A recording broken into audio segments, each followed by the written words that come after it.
नमस्कार. आज आपण दमा या रोगांवरील आयुर्वेदिक उपचार पाहूया. दमा हा श्वसनमार्गाशी संबंधित एक त्रासदायक विकार आहे. आधुनिक विज्ञानात याला अस्थमा असे म्हटले जाते, तर आयुर्वेदात या स्थितीला प्रामुख्याने तमकश्वास असे म्हणतात. आयुर्वेदानुसार दमा हा कफ आणि वात या दोन दोषांच्या असंतुलनामुळे होतो. जेव्हा शरीरातील कफ दोष वाढतो तेव्हा तो श्वसनमार्गाच्या आत अडथळा निर्माण करतो. या अडथळ्यामुळे प्राणवायू शरीरात योग्य प्रकारे फिरू शकत नाही आणि व्यक्तीला श्वास घेण्यास व सोडण्यास त्रास होतो. आयुर्वेदानुसार दमा होण्याची प्रमुख कारणे. आयुर्वेदात कोणत्याही विकाराची कारणे म्हणजेच निदान जाणून घेणे महत्त्वाचे मानले जाते, ज्यामुळे मुळापासून उपचार करणे शक्य होते. दमा होण्याची मुख्य कारणे पुढीलप्रमाणे आहेत. कफ वाढवणारा आहार, थंड, चिकट आणि पचायला जड असलेले पदार्थ जसे की दही, केळी, नवीन तांदूळ, गव्हाचे पदार्थ आणि अतिगोड पदार्थ वारंवार खाल्ल्याने शरीरातील कफ दोष वाढतो, जो दम्याला कारणीभूत ठरतो. थंड वातावरणाचा संपर्क, अचानक थंड हवा, थंडीत फिरणे, थंड पाण्याने स्नान करणे किंवा अतिथंडीत जास्त वेळ राहणे यामुळे श्वसनमार्गावर ताण येतो आणि दमा वाढतो.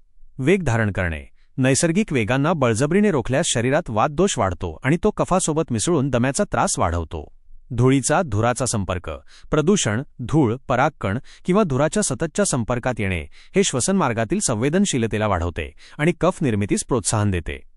अतिशारीरिक श्रम, प्रकृतीला न मानवणारे किंवा क्षमतेपेक्षा जास्त शारीरिक कष्ट केल्याने शरीरातील वात दोष वाढतो, ज्यामुळे दम्याचे स्वरूप अधिक तीव्र होऊ शकते.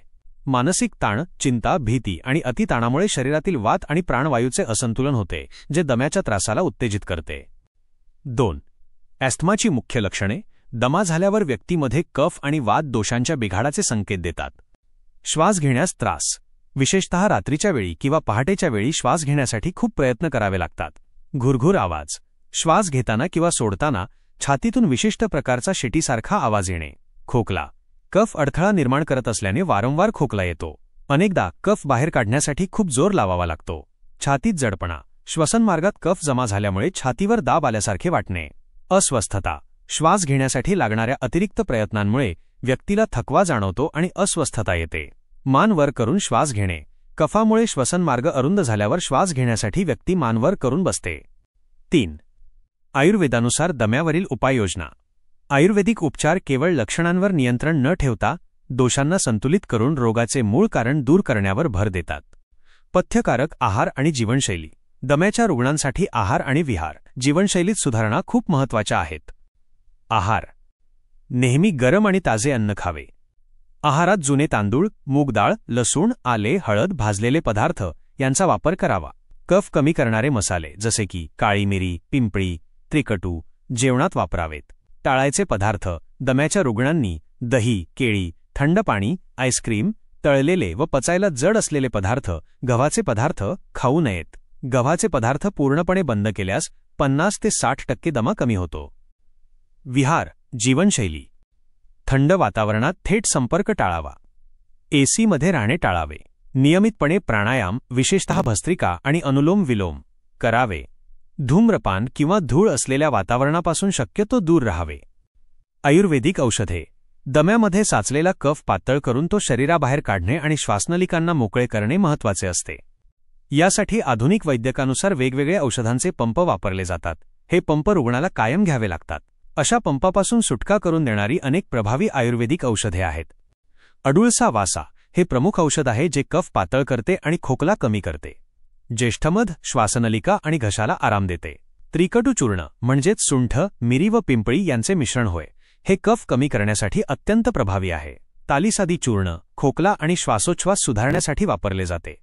श्वासकुठार रस आणि कनकासव हे शास्त्रीय आयुर्वेदिक फॉर्म्युलेशन्स आहेत. यांच्या योग्य वापराने दमा पूर्णपणे कमी होण्यास मदत होते, तसेच पंपापासूनही सुटका होते. पंचकर्म उपचार म्हणजेच शोधन चिकित्सा. दम्यासारख्या जुनाट आणि गंभीर विकारांमध्ये दोषांना शरीराबाहेर काढण्यासाठी पंचकर्म उपचार पद्धतीचा उपयोग होतो. वमन. दम्यामध्ये कफदोष प्रामुख्याने फुफ्फुसे आणि श्वसनमार्गात जमा होतो. वमन प्रक्रियेद्वारे हा वाढलेला कफ उलटीच्या माध्यमातून शरीराबाहेर काढला जातो, ज्यामुळे श्वसनमार्ग मोकळा होतो. तमक श्वासासाठी वमन हा सर्वोत्तम पंचकर्म उपचार मानला जातो. विरेचन. काही रुग्णांमध्ये कफासोबत पित्ताचाही संबंध असतो किंवा दम्यामुळे पचनसंस्थेवर परिणाम झाला असल्यास विरेचनाचा उपयोग होतो. बस्ती. वातदोषावर नियंत्रण मिळवण्यासाठी बस्ती, औषधी तेलाचे किंवा काढ्याचे ॲनिमा अत्यंत प्रभावी आहेत. दमा हा एक नियंत्रित करता येण्याजोगा विकार आहे.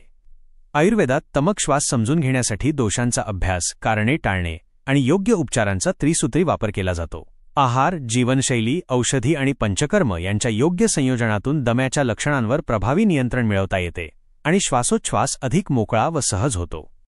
माहिती आवडल्यास लाईक आणि शेअर करा. चॅनलवर नवीन असाल तर सबस्क्राईब करा. धन्यवाद.